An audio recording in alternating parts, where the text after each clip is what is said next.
Hey there. My name is Kimberly Inez Mays, and for those who don't know me, I demystify technology for small businesses so that they can Kenzo, so that they can generate and nurture leads with marketing automation and AI. So yes, I have been disrupted by this guy. His name is Renzo Black, and we're going to talk about tech things that we have learned in our big ages. And his big age is 12. He is 12 cat years old. And I am not going to reveal my human age, but let's say that I've been around and doing marketing technology for quite a while. 2006, 2003, maybe even sooner than that, depending on where we want to start. But 2006 is where I got my first corporate job doing email marketing and email marketing automation. And I learned a thing or two by working with and working for all sorts of people in different environments, in different settings and situations. And I'm going to talk about just some of the things that I've learned by doing it in a corporate setting and a business setting, and learning about different types of tools and technologies. And I'm going to preface this by saying that every week I curate my own content. So I sit down and I say, what am I going to talk about for the week? And I usually come up with 3 video topics. This week I came up with 2. Can think of a third. And so for this one, I'm going to go a little bit off the cuff. It's going to be a little bit more personal, narrative, and it's going to be more unscripted, meaning that I may pause a little bit more, stutter, stammer, that kind of thing where I'm thinking about what I'm going to say next. But I think that's what life is all about, just kind of figuring things out as you go along. And that has been really the essence and crux of my journey thus far. I didn't intend to be a speaker. I didn't intend to be where I am now, writing books and teaching courses and ultimately doing AI. If you had told me at 18, 19 years old that I'd be writing books and being on stages and talking about AI, I'd be like, oh, holy crap, yeah. But that is to say that, I was just a computer science major. I knew that I wanted to do something within STEM and IT. So I pretty much accomplished that. But I didn't know so much back then that I would be as deep in marketing as I am now. But as I took more courses and I developed a career in it, I decided to stay there. And that is my true passion, is to teach it, to make people aware of it, and to speak on it. So let's speak on it. Before that corporate job, I did have a couple of internships at startups, small businesses. I think the first one was a mom and pop family owned business. I did a lot of the email marketing, the website, a few of odds and ends too, because I was self-taught with websites, and this wasn't the Wix type Squarespace drag and drop type stuff. No, I had to learn CSS, HTML, PHP. I would go into the database and I would have to actually code all of those connections, make it look nice, do style sheets, all of that. And I didn't have to, I wanted to. And that is the reframe that I'm going to do, is to say I got to do that on my own time. That was the curiosity part that launched me into this career. Was I said, all right, how do I take this and make it into something? I always wanted to code. Even as a child, when I had my Commodore 64 computer, I said, how do I make this into something? Right? I liked playing video games, but more than consuming stuff, I loved creating. So I said, how do I make this into something? So because I was able to make computer code into something, I was hired at these small companies. Actually, I can count 3 small companies before my big company in 2006. So I did that, mostly PHP, HTML, email marketing, sent out email blast, Made a couple of like mobile apps, mobile web pages, things like that. I wouldn't even say mobile, really. It was just like web apps, web pages, because at the time, smartphones weren't a thing. I know, shocker. We couldn't imagine a world without the smartphone, but it was not a thing. I think I had the black and white Nokia that, you punch in the little thing. Maybe you can make a custom ringtone. Maybe you can't, but I had that. So yeah, mobile definitely was not a thing then, but I digress. What was I saying? Oh yeah, so learning a thing or two. So I learned that there was a different energy and a different synergy in those businesses. I was kind of in the thick of things. I got to learn and listen from the people who actually own the businesses, which was actually really, really cool. Then when I got the big corporate job, the dynamics shifted, where I think I didn't love it as much, because then it was like, okay, we were just another cog in the wheel, right? It was a factory-like setting where the sales team got the client, then the account team managed the client, and then the associate account manager got the materials for you, passed it on to you so you can build the email, you pass it back to them so they can send it out, and then rinse and repeat, and that was like every single day. And then you have to think, okay, well, you're 23, 24 out of college, you need a full-time job, you need health care, you need a lot of stuff. So, it wasn't bad, but it was a lot of work, for sure. That was before your MailChimps. That was before your constant contacts, your kind of thing. So you had to really make sure that these emails looked great on a lot of different platforms. You had to make sure that it looked good on Apple. You had to make sure it looked good on Windows. Mobile was starting to become a thing, but it was not the thing that you think it was. That was pre-iPhone, so it was plain text. It had just a link to click on, but that also had to be very correct. At the time, the personalization pieces and the scripting pieces were becoming more prevalent, where we needed to do more data segmentation. So it was not just about the presentation, it was about the actual content itself. And I had learned that dynamic was shifting, where I didn't have as much control over decision making, but I got to see why certain decisions were made, and I got to see the output of those decisions, so that when I shifted roles, I got to see, all right, well, as a result of these decisions, what else could happen? And then, what other channels did that blend into? So from there, I started programming pages, databases, more customized solutions. And then I started really paying attention to the people who did more of the strategy, that sort of thing. And then I'm going to skip over the next 10 years because it was just more of that corporate stuff. But when I started working again with the small business owners, that's where a lot of the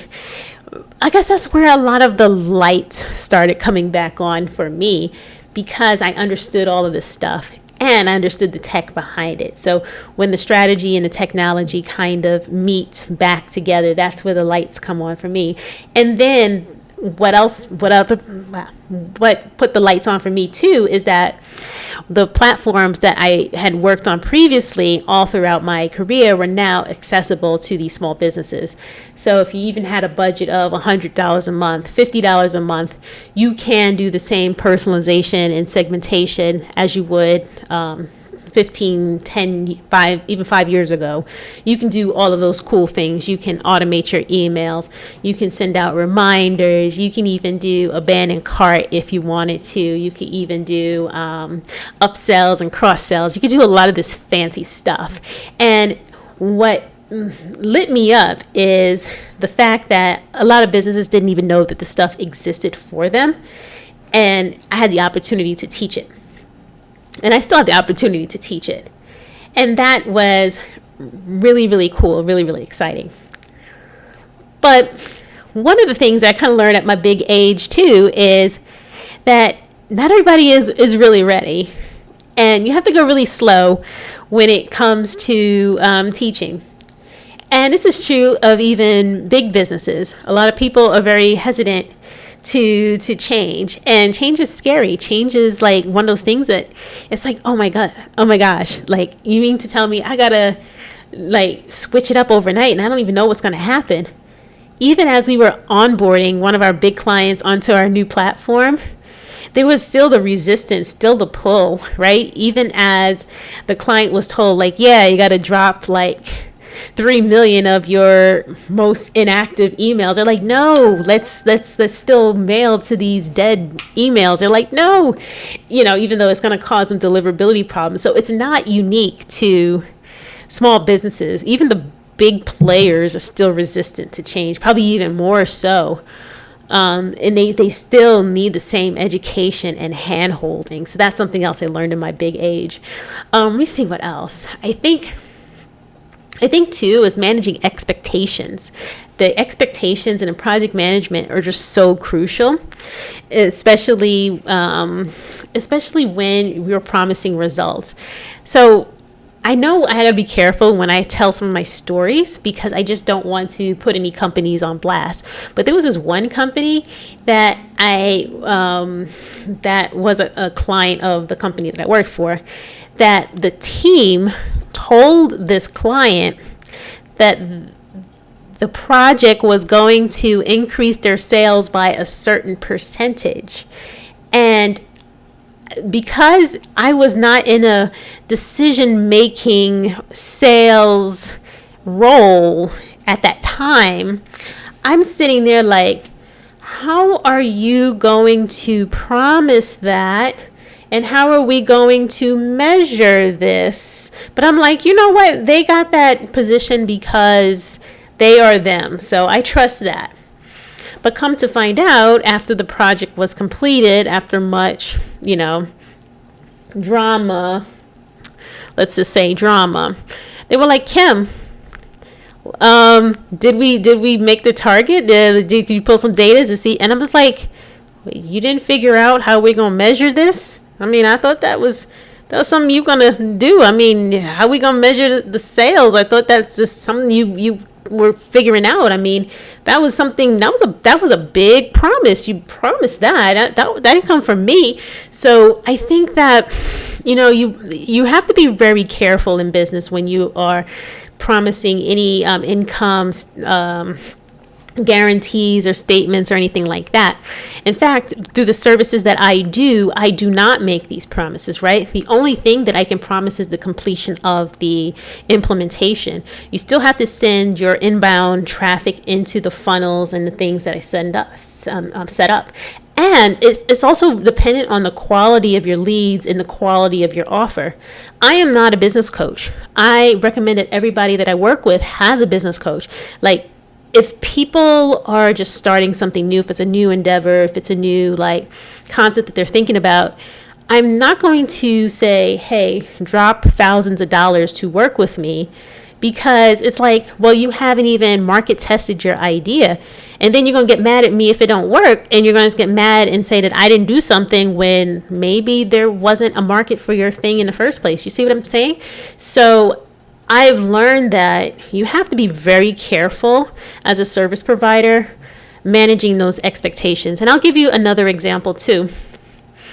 There was another client.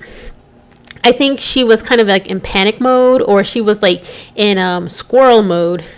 She was trying a bunch of things and grasping a lot of straws. And, I told her exactly what was in scope, and we were trying to deliver on it, but she was not giving us the material to deliver on it. But she wanted the result of what that was going to bring. But I said, no, you have to give us the material so that we can deliver on it, and then we can think about the inbound traffic. But then she started working with somebody else, and then they were ripping her off, and then she was getting all confused.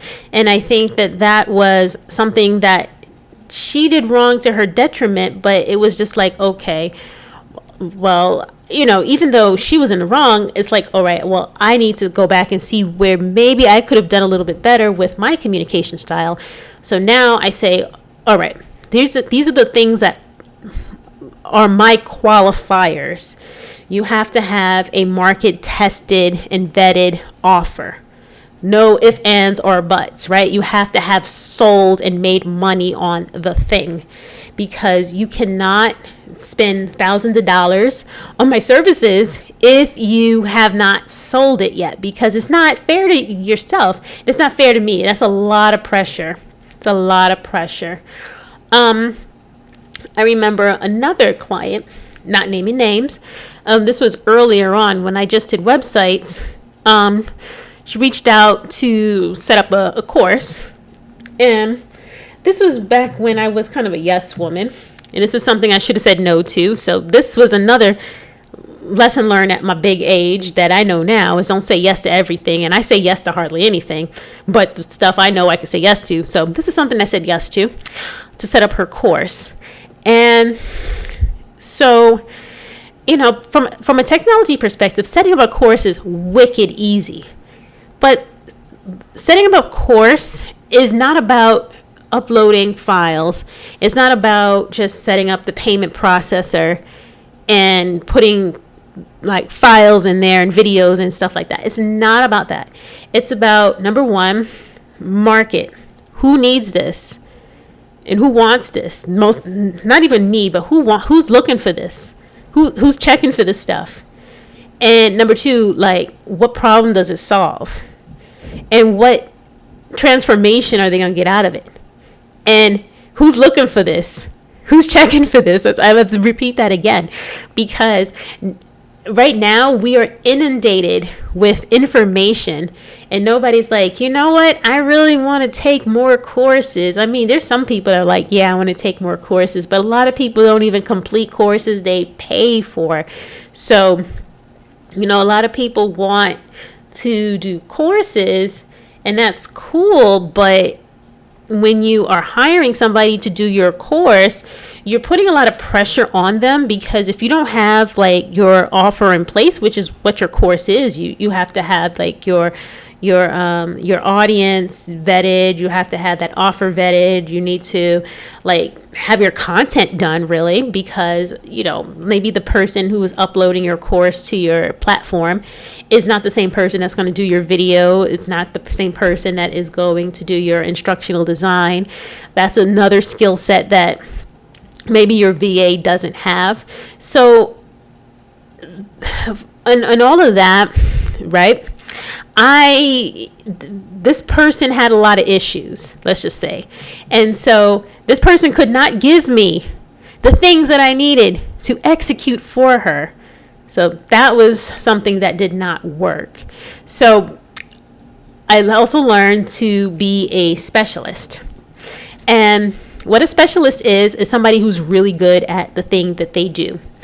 And what I can stand on is that I am really good at setting up CRMs, funnels, and AI. Can I do graphic design for my own business? Yeah, I could do great. For others, yeah, but I don't want to, and I'm not selling that. So I say no to that, and I say no to social media management. I say no to a lot of other things. I am not a one-stop shop, and it would not behoove anybody to behoove myself or behoove anybody to work with me doing that, because you wouldn't get great service, right? You would only get great service of the things that I specialize in, because you'd be getting my best. And that is something that I feel like a lot of people are afraid to say, no, this is not my specialty. But it's a service that I say no to somebody, because I have a wide network of people who are specialists in those things that I don't specialize in, so that I can send them to people that I know who are really good social media marketers, who are really good SEO people, who are really good podcast producers. Those people are really good videographers, so that if they work with them, they get a great experience. And if they need that popped into a CRM, here I am. So those are some of the things that I've learned at my big age. So I know I'm going on 20 minutes now, and my throat's getting dry and I'm tired. But I want to leave you with this. If you do need those services, if you do have a platform like Go High Level, actually, if you exactly have Go High Level, because that's the only one I'm setting up as of this recording, we can work together. I only have limited spots this quarter for that's done for you service. But if you're like, you know what, I'm kind of technical and I can do it myself, I just need some light hand holding, I do have the Automated Thought Leader Academy, which we will go over CRM setups. I am platform agnostic in that done with you environment. And we also do AI, we also do basic funnels and some other bonuses too. So go ahead and check that out. But if you do want to have a conversation, go ahead and book a free automation insight session. The link is wherever this is posted. I have talked way longer than I intended to because I did not write a script for this. So I hope you have a lovely day wherever you are, and we'll talk again soon. Bye.